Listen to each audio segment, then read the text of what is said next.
Hello, welcome to another episode of the djproject Criterion Collection, and let's get right into it. Spine 53, Sanjuro, directed by Akira Kurosawa, 1962. Now, notice something familiar? Yes, this is the sequel to Yojimbo. And before I get it, actually, this is a good, like I said with Yojimbo, it's great entertainment that doesn't pander or is not stupid.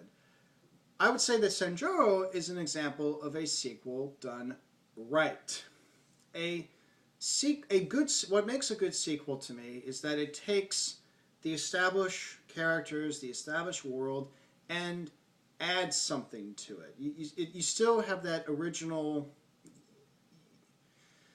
whatever, it's like with the first film, but there's a little bit more, so you get a little bit more depth, you get a little bit more intrigue, you get a better sense of these characters in this universe, and Sanjuro pulls it off very well.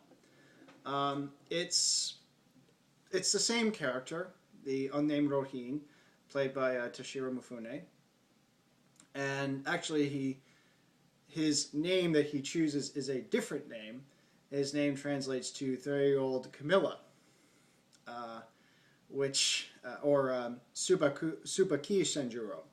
And actually Sanjuro means 30-year-old, and he always comments that, yeah, I'm more closer to 40. So this is someone who's not in denial about his age, unlike some other characters I know of. David Brent.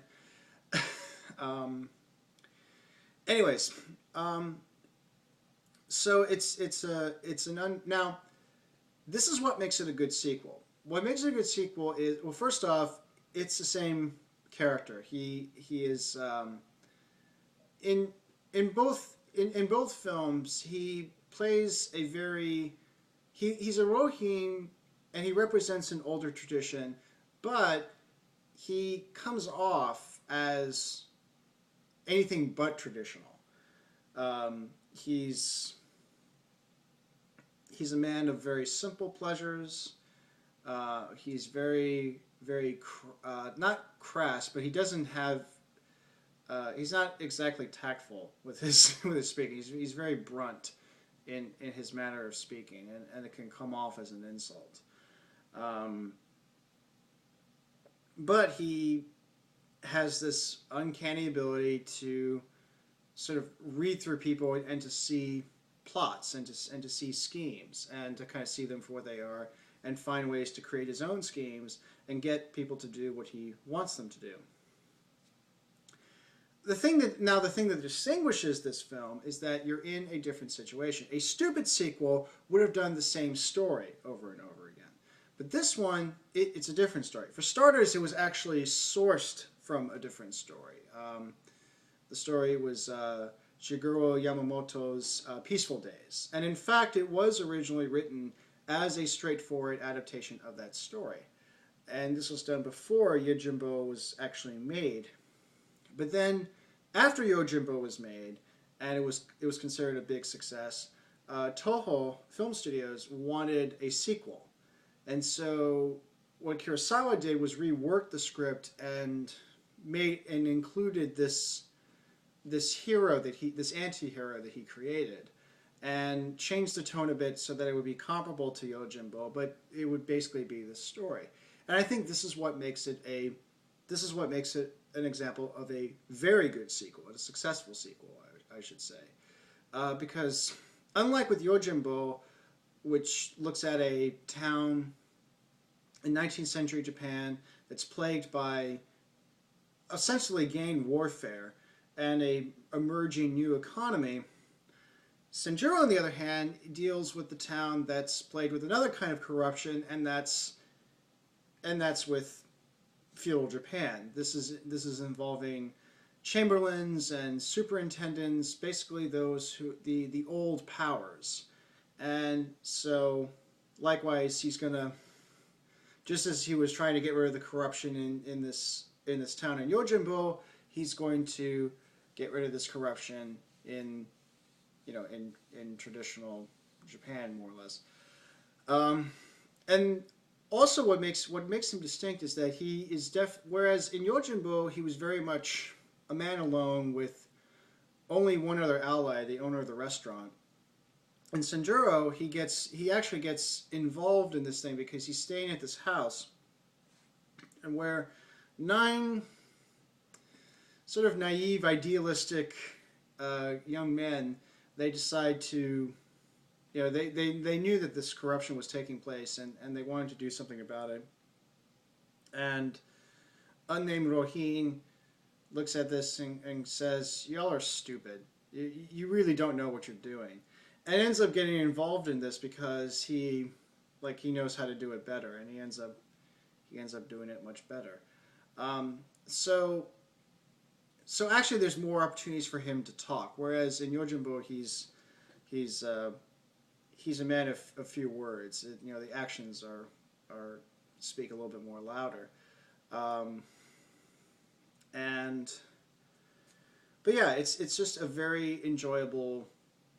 On the whole, it's a very enjoyable sequel. It's an example of a sequel done right, where it uses the same character, it uses the things that were very appealing, but you have a different story, you have a different situation, and it brings out something else in the character. Like, one of the things it brings out is that while he's very much a man who does things his own way, when he meets with forgetting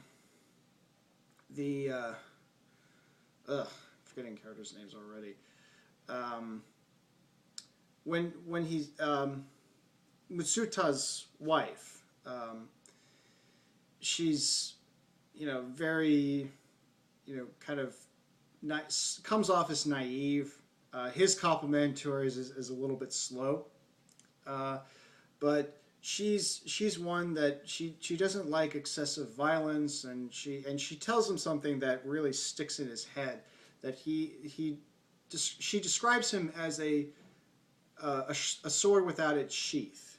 In other words, he's somebody who just is almost looking for a fight and always has a sword drawn, whereas a responsible one knows that the sword should almost always remain in its sheath, and you should only pull it out when it's absolutely necessary. It's more of violence as a last resort, whereas she sees it through him as he's someone who kind of looks for fights and looks for violence, and this really affects him in some ways. He also has to face off Tatsuya Nakade in this one. He also plays his main nemesis, although he doesn't have the snake look or the crazed look like in Yojimbo. It's a little bit more subdued. So again, like I said, it's the same but different, and it's same in the right ways. It's different in the right ways. It doesn't insult your intelligence. It doesn't contradict. It doesn't create contradictions in one or the other. And it's a lot of fun. If given a choice, I thought in revisiting these, because these actually has been a while since I've seen either of them. I remember liking Yojimbo a bit more than Sanjuro, and I thought that Sanjuro would be the weaker of sequels, but actually I liked Sanjuro more revisiting it, and I could see it as that it was not trying to be Yojimbo 2. And that's what makes it work. It really was its own story. It did its own thing. It still was the same character, but it really existed on its own. In fact, when these films were reissued, I actually got Yojimbo first. And how I got Sanjuro, I actually got it around the centennial of Kurosawa's birth. I noticed that it was March 2010 when that happened. And I saw that and I thought, maybe to mark the occasion I should add another Kurosawa title. And at that point I already had Seven Samurai and Ran and Yojimbo, and I think that's it as far as. But I've actually seen a lot more. I've seen a lot more Kurosawa titles. I've seen Kajimusha. I've seen The Hidden Fortress. I've seen Akira. I've seen Redbeard. I've seen Throne of Blood. So there's a lot that there's plenty I've seen of Kurosawa's. But I forget if I consciously made the decision to get Sanjuro, or that was just what was available, and said, okay, I'm just going to get this, and thus completing it. You can actually get this as a 2-for-1 deal. It's an unnumbered box set, but you can get both titles at the same time if you don't. But so yeah. But just like with Yojimbo, I recommend Sanjuro if you want an entertaining film. Especially if you've seen Yojimbo first, you can definitely like that. I think it's one of those ones where I don't think the order really matters all that much of when you're supposed to see it, because it's the guy's kind of he's a nameless Rohingya anyway, so it's not like you have a sense of timeline. In fact, actually, what makes this interesting, this is not giving anything away. The last shot is him walking on a country road, and the way he walks is very similar to the beginning of Yojimbo. So it's the implication that the next thing that Yojimbo is maybe the next thing he's going to do. But it can work either way. That the events of Sanjuro could happen after Yojimbo, and vice versa. So, like I said, this is an example of a good sequel, and unfortunately, this is the exception that proves the rule that most sequels are just cynical cash grabs. So, but this is not one of them.